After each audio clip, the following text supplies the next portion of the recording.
ज्योतिष सदन केंद्र चैनल पर हमारे आप सभी प्रिय दर्शक गणों का बहुत बहुत हार्दिक स्वागत और अभिनंदन। प्रिय साथियों, मैं हूं आचार्य पंडित सर्वदानंद शर्मा। मेरी ओर से भी हमारे आप सभी प्रिय दर्शक गणों को एक बार फिर बहुत बहुत प्यार भरा नमस्कार। साथियों, बताना चाहेंगे कि आज हम जिस विषय पर चर्चा करने वाले हैं आपके साथ, ये है मासिक राशिफल या फिर कहें कि मंथली राशिफल, जो कि मई 2026 का है। इस मई 2026 के मंथली लव राशिफल के माध्यम से ये जानने की हम कोशिश करेंगे इस कार्यक्रम के दौरान कि जो आप हमारे कर्क लगन राशि के जातक हैं, यानी कि जिनका कैंसर असेंडेंट है, उनकी लव लाइफ मई 2026 में कैसी रहेगी और किस प्रकार के रिजल्ट्स आएंगे आपके लिए और किस दिशा में चीजें चलेंगी लव लाइफ को लेकर के। अगर आप भी लव लाइफ से किसी जुड़े हुए मैटर से कोई है जुड़ा हुआ आपके साथ लव लाइफ से रिलेटेड, तो फिर आपको ये जानकारी जरूर जाननी चाहिए इस विषय में कि जो ग्रहों की स्थिति रहने वाली है मई 2026 में, वो आपको कितना सपोर्ट करेगी आपकी लव लाइफ से रिलेटेड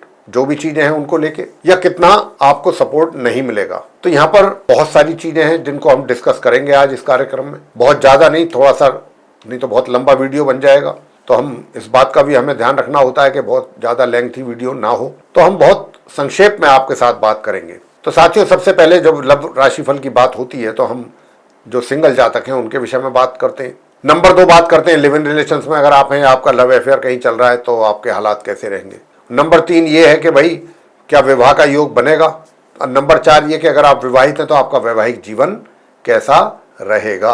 और नंबर 4 कि विवाहित तो हैं लेकिन कुछ ऐसा भी महसूस कर रहे हैं या ऐसा भी आपको एहसास हो रहा है, आभास हो रहा है कि कहीं आपका एक्स्ट्रा मैरिटल अफेयर वाला सिलसिला तो कहीं शुरू नहीं होने की संभावना है। कुछ ऐसा अगर आपको ऐसा लगता है, लेकिन जो पहले से कहीं हैं जिनकी रिलेशनशिप चल रही है, अगर वो भी जानना चाहेंगे कि उनके बारे में उनके लिए कैसा रहेगा समय उनके रिलेशनशिप को लेके, तो वो भी बात होंगी। और अंत में बात करेंगे कि आप नो कॉन्टैक्ट सिचुएशन में हैं और आप उससे बाहर आने की इच्छा रखते हैं और चाहते हैं कि जिसके साथ आप नो कॉन्टैक्ट सिचुएशन में हैं वापस आप उसी के ही साथ कॉन्टैक्ट बनाना चाहते हैं, अपने संबंधों का रिवाइवल चाहते हैं, रीयूनियन चाहते हैं। कितना सक्सेस आपको ग्रह देने वाले हैं, कितनी सक्सेस नहीं देने वाले हैं, यही सारी चर्चा का विषय है। तो आइए एक एक करके सभी पॉइंट्स पर डिस्कस करते हैं आपके साथ कर्क लगन राशि के जातकों के विषय में।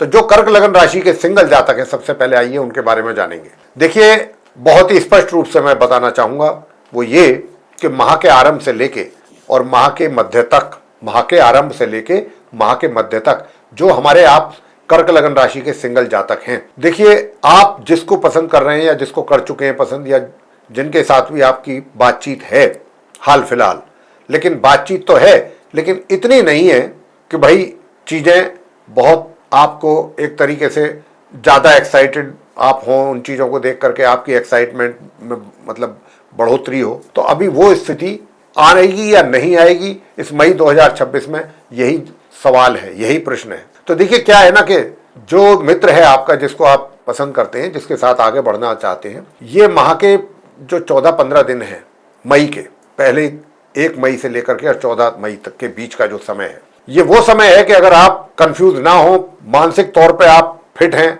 कि कोई कमी नहीं है, कोई दिक्कत नहीं है, कोई और दूसरी टेंशन अगर आपके माइंड में नहीं है, जिसका मुझे लगता है कि रहेगी टेंशन, तो आपके दिमाग में कुछ उथल पुथल जरूर रहेगी। लेकिन यहां पर मैं ये भी बता दूं कि बेशक उथल पुथल रहे, होता रहे, वो ना तो वो उथल पुथल आगे कंटिन्यू रहेगी और ना ही फिर ये समय मिलेगा आपको दोबारा। ये दोनों बातें आपको ध्यान में रखनी है। मैं आपको बहुत महत्वपूर्ण बात बता रहा हूं। तो यहां पर क्या है, 14 तारीख तक का आपके पास समय है। बेशक आप मेंटली कितने ही अपसेट चल रहे हो किसी और बात को लेकर के, आपके दिमाग में टेंशन हो, लेकिन आप 1 तारीख से 14 तारीख का जो समय है इसको वेस्ट मत कीजिए। आप अपने मित्र को सब प्रपोज कर दीजिए आरंभ में ही माह के। प्रपोजल 100% एक्सेप्ट होने की संभावना है आपके मित्र के द्वारा। तो ये वो समय है कि जब आप आगे बढ़ें और आपको सफलता मिले। अब आप कहेंगे मैं तो मेंटली बड़ा अपसेट हूं और चीजें मुझे परेशान कर रही हैं, मैं उन चीजों को लेकर के काफी डिस्टर्ब हूं, तो मैं कैसे, अभी मेरा तो ध्यान इस, अगर आप इन्हीं बातों में सोचते रह गए, देखिए बात क्या है, ये मेंटल स्ट्रेस भी जो है ना आपका, ये भी 11 मई के बाद से खत्म हो जाएगा।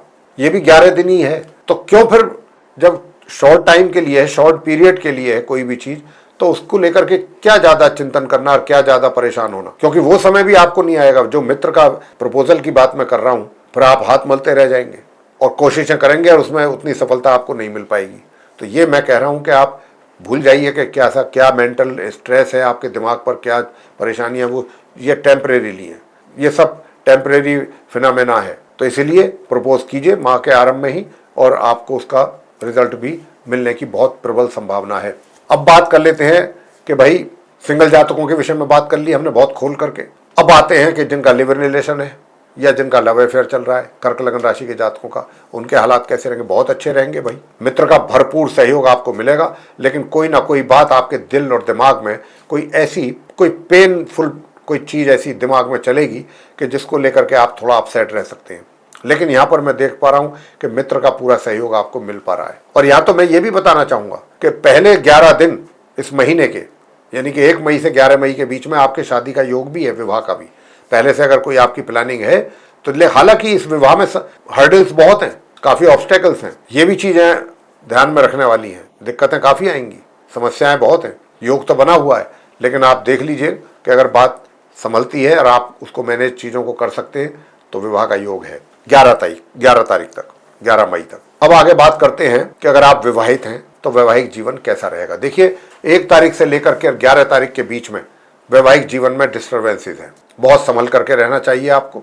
लेकिन 11 तारीख के बाद से चीजें जो हैं वो काफी सही दिशा में चलेंगी, काफी सही दिशा में चलेंगी, और आप ये उस समय पर महसूस कर पाएंगे कि हाँ अब कुछ वैवाहिक जीवन हमारा सही लाइन पे आया है। ये 11 के बाद से होंगी चीजें धीरे धीरे। बात करते हैं कि भाई आप विवाहित हैं लेकिन एक्स्ट्रा मैरिटल अफेयर्स का भी कुछ आपके माइंड में चल रहा है कि कुछ कहीं से कुछ है क्या ऐसी संभावना। तो मैं आपसे इतना ही कहूंगा कि देखिए वैवाहिक जीवन अगर आप अपना लीड कर रहे हैं और उसके साथ साथ आप ये भी एक्सपेक्ट कर रहे हैं कि भाई एक्स्ट्रा मैरिटल अफेयर हमारा हो पाएगा या नहीं हो पाएगा, तो अभी मैं जो देख पा रहा हूं ये जो चीजें हैं मित्रता तक तो ठीक रहेंगी, मतलब फ्रेंडशिप तक तो चलेंगी। लेकिन अगर आप उससे भी आगे जाना चाहते हैं तो मुझे उसमें थोड़ा डाउट लग रहा है। डाउट क्या बल्कि पूरा ही डाउट है, तो उसमें आपको आगे सफलता नहीं मिल पाएगी। अब आते हैं उस पर कि जिनका पहले से एक्स्ट्रा मैरिटल अफेयर चल रहा है, तो उनके लिए भी मैं कहना चाहूंगा कि आपको भी थोड़ा समय निकालना अपने उस मित्र के लिए, या वो मित्र आपके लिए पूरा समय आपको दे पाए, इसमें भी थोड़ा सा संशय है। मैं ये नहीं बोल रहा हूं कि रिलेशन बिगड़ जाएंगे या सेपरेशन हो जाएगा या कुछ ऐसा, कुछ नहीं बोल रहा हूं। बस थोड़ा सा ये है कि जो आपका एक दूसरे के साथ जो मीटिंग्स वगैरह होती या जो मिलना जुलना रहता, बातचीत का सिलसिला होता, उसमें थोड़ा कमी देखने में आपके अवश्य आएगी। अंत में बात करते हैं कि भाई आप नो कॉन्टैक्ट सिचुएशन में हैं। तो अगर आप नो कॉन्टैक्ट सिचुएशन में हैं साथियों, तो नो कॉन्टैक्ट सिचुएशन में रहते हुए भी अगर आप उस सिचुएशन से बाहर निकल, बहुत लोग ऐसे होते हैं, अलग अलग विचारधारा के लोग हैं, बहुत ऐसी सोच के लोग भी होते हैं कि चलो ठीक है, हो गया नो कॉन्टैक्ट सिचुएशन, होना था हो गया, अब क्या लेना, आगे की सोचेंगे, बात खत्म। लेकिन नहीं, बहुत लोग बहुत इमोशनल किस्म के होते हैं, वो ये सोचते हैं कि भाई मैं ये आखिर हुआ तो क्यों हुआ, ऐसा नहीं होना चाहिए था हमारे लाइफ में। हालांकि चीज़ें आपके हाथ में कभी नहीं होती, ग्रहों के हाथ में होती हैं, लेकिन फिर भी जब व्यक्ति को दिमाग दिया है परमात्मा ने, तो दिमाग से सोचेगा ना चीज़ों को कि भाई ये ऐसा होना नहीं चाहिए था, हो गया लेकिन नहीं होना चाहिए था, लेकिन अब चलो हो गया, तो अब क्या किया जाए, अब इससे कैसे बाहर आया जाए सिचुएशन से, और कैसे ही अपने उस मित्र के साथ मित्रता दोबारा से बनाई जाए, और जितनी भी आपसी गलत फहमियाँ हैं वो मिल बैठ करके दूर की जाए। तो क्या ये संभव है? हाँ जी, बिल्कुल संभव है। जब चीज़ें पॉसिबिलिटी की तरफ इशारा करती हैं तो हम जरूर आपसे बोलते हैं। तो यहाँ पर पॉसिबिलिटीज़ हैं, और वो कब से कब तक हैं ये भी हम आपको बताना चाहेंगे। माह के आरंभ से ही ये चीज़ें आरंभ हो जाएंगी, इनकी पॉसिबिलिटीज़ हैं, और ये माह के मध्य तक रहेंगी, यानी कि 14 मई तक।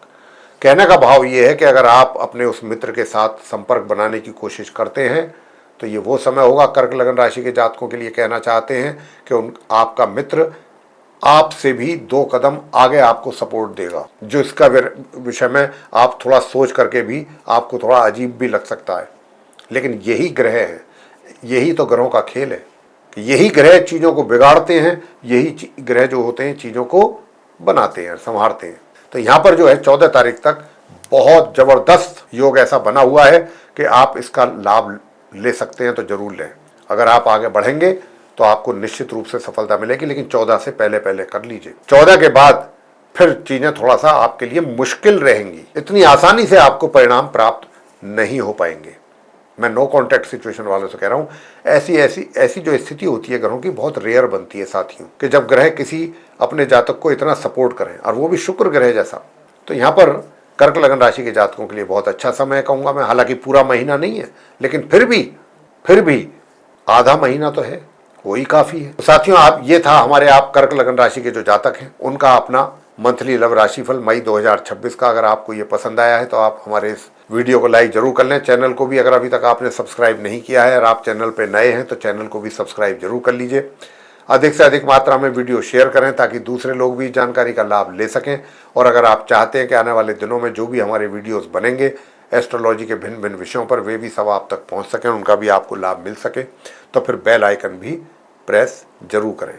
इसी के साथ साथियों, अब हम इस कार्यक्रम को यहाँ करेंगे समाप्त और अपने आप सभी प्रिय दर्शक गणों से लेंगे इजाजत। आप सभी का सहृदय बहुत बहुत धन्यवाद। जय माता दी।